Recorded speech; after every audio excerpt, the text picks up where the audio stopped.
I am and have been thoroughly convinced that a free press is an essential factor in democratic government. The most important role of the press is to keep its readers informed of what is going on in government.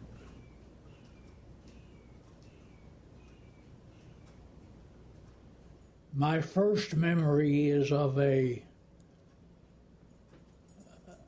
room in a rented home in Chickasha, Oklahoma, Chickasha, Chickasha, where I lived for 17 years and went to high school and graduated and won a scholarship to Harvard College, where I went in 1942.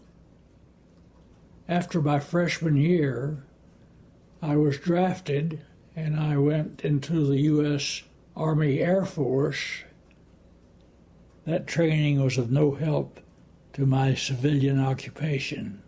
When I went back to Harvard in it was early 46 before I got back, I was on the Harvard Crimson, which is what got me interested in journalism.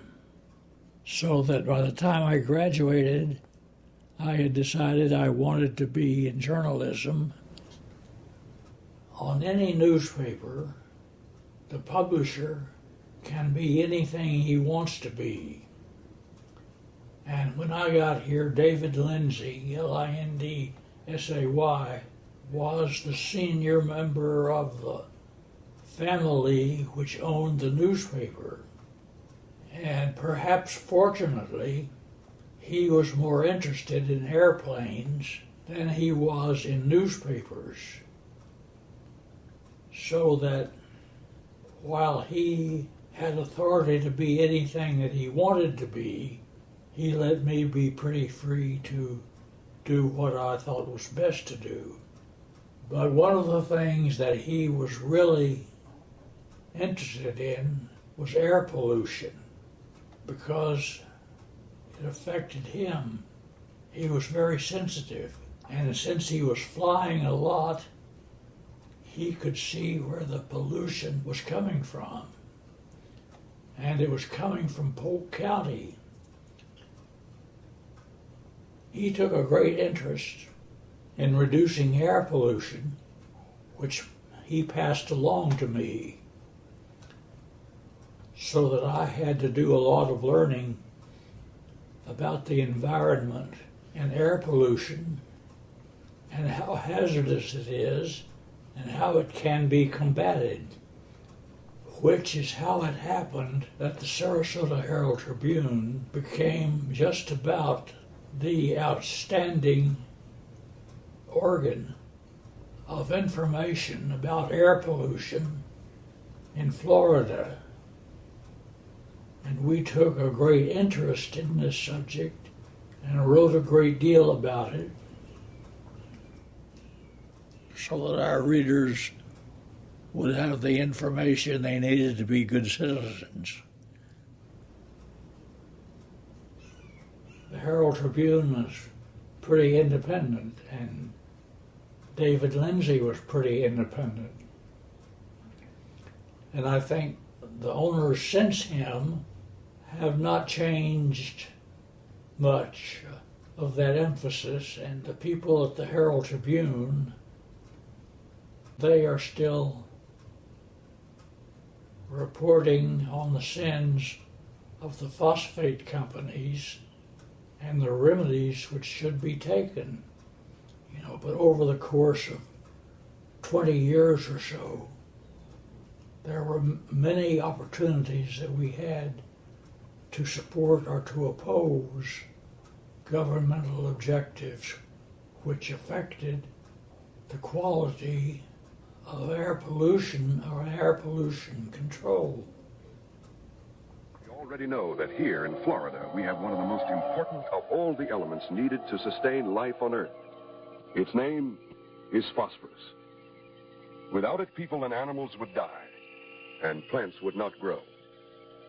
The phosphorus here in the phosphate rock is of vital importance to us all.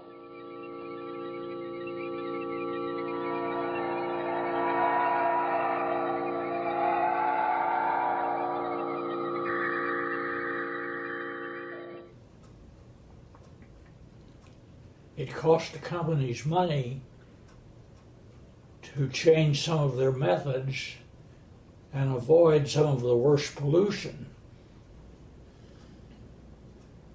Now, there's not much they could do about it, and they were not happy about this. And they had been very influential in the legislature in avoiding much supervision. Certainly in part because of our efforts, they got quite a bit of supervision. It was big business in Polk County, probably the most important business, and still is.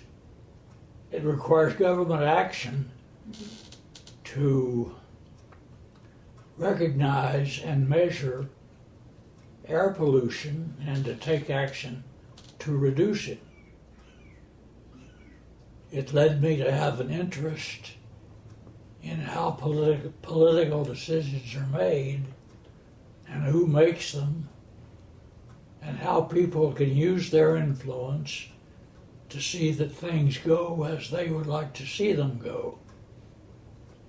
I do not contend that this was balanced reporting.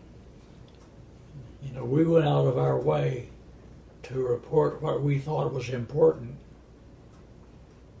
And I suppose quite a few people would disagree with us. The newspaper, I think, needs to encourage its readers to participate in politics. And I don't think that politics is a bad word. I think it is one of the most visible and probably useful manifestations of our freedoms.